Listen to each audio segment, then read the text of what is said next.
Hi friends, welcome to my channel Karthik Telugu news. Friends, ఇంతవరకు ఎవరైతే మా ఛానల్ సబ్స్క్రైబ్ చేసుకోలేదో వారైతే ప్లీజ్ సబ్స్క్రైబ్ చేసుకోండి ఫ్రెండ్స్.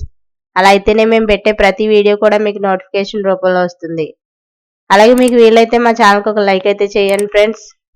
ఇక వివరాల్లోకి వెళ్ళినట్లయితే ఇవాళ ఈపీఎఫ్ఓ గురించి ఒక ఇంపార్టెంట్ అప్డేట్ న్యూస్ అయితే రావడం జరిగింది. దీని గురించి మరిన్ని విషయాలు ఈ వీడియోలో తెలుసుకుందాం. ఉద్యోగుల భవిష్య నిధి సంస్థ మరో కీలక నిర్ణయం తీసుకుంది. నిరాశలో ఉన్న ఉద్యోగులు, పెన్షనర్లకు మరో అవకాశం కల్పించింది.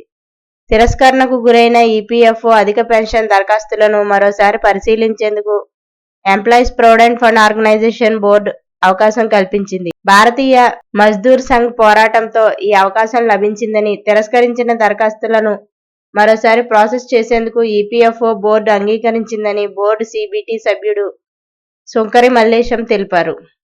ఈ మేరకు జోనల్, రీజనల్ కార్యాలయాలకు ఈపీఎఫ్ఓ నుంచి ఆదేశాలు జారీ అయ్యాయని తెలిపారు. అధిక పెన్షన్ కోసం దరఖాస్తు చేసుకున్నాక నెలల తరబడి పెన్షన్ కోసం వేచి చూడాల్సి వచ్చింది. లక్షల్లో దరఖాస్తులు రావడంతో ప్రాసెస్ చేయడం తలకు మించిన భారంగా మారింది. అయితే దరఖాస్తుల ప్రాసెస్ పూర్తి చేసేందుకు ఈపీఎఫ్ఓ ఉన్నతాధికారులు గడువు విధించారు.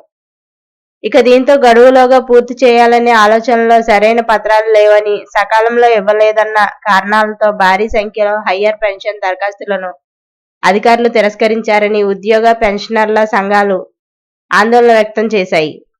తెలంగాణలోనూ ప్రైవేట్, ప్రభుత్వ రంగ సంస్థల్లో ఉద్యోగులు, పెన్షనర్ల దరఖాస్తులు పెద్ద సంఖ్యలో తిరస్కరించడంతో తీవ్ర ఆందోళనకు గురయ్యారు. సో ఫ్రెండ్స్, ఇది update news. Thank you friends. Thanks for watching this video. Please subscribe.